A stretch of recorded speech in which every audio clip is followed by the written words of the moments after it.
Hi, 714. Jared here. We're doing day 5 of our Christmas themed devotions, I guess, and it's called Choosing Well. Once we encounter Christ, we have a choice to make. Our text today is going to come from Luke chapter 2, verses 15 through 20.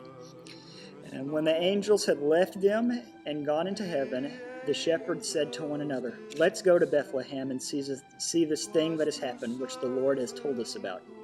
So they hurried off and found Mary and Joseph and the baby who was laying in the manger. When they had seen him, they spread the word concerning what had been told them about this child, and all who heard it were amazed at what the shepherd said to them. But Mary treasured up all these things and pondered them in her heart. The shepherds returned, glorifying and praising God for all the things that they had heard and seen, which were just as they had been told.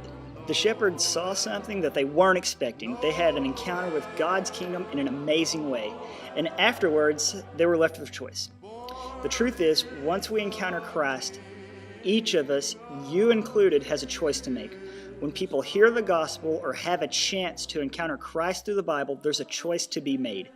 People respond in one way or another. They'll either move on this information or they won't. They'll be compelled to know more, or they will choose to walk away. The shepherds had a choice, and they made their choice well.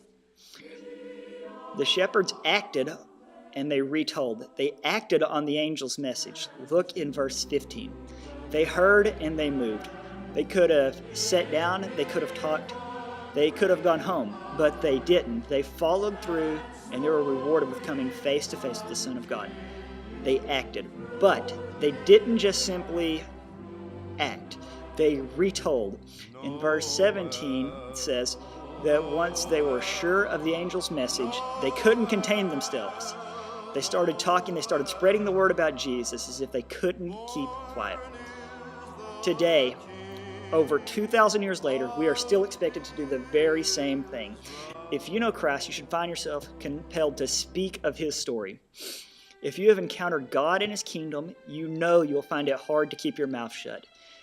You have to move, you have to act, and with God empowering you, you will be awesome at this. Lastly, I just kind of want you to ask yourself a question. What's keeping you from being a more powerful teller of Jesus' story? Anyway, 714, just something for you to think about. Happy holidays, Merry Christmas. I look forward to seeing you again. Happy New Year. Laters!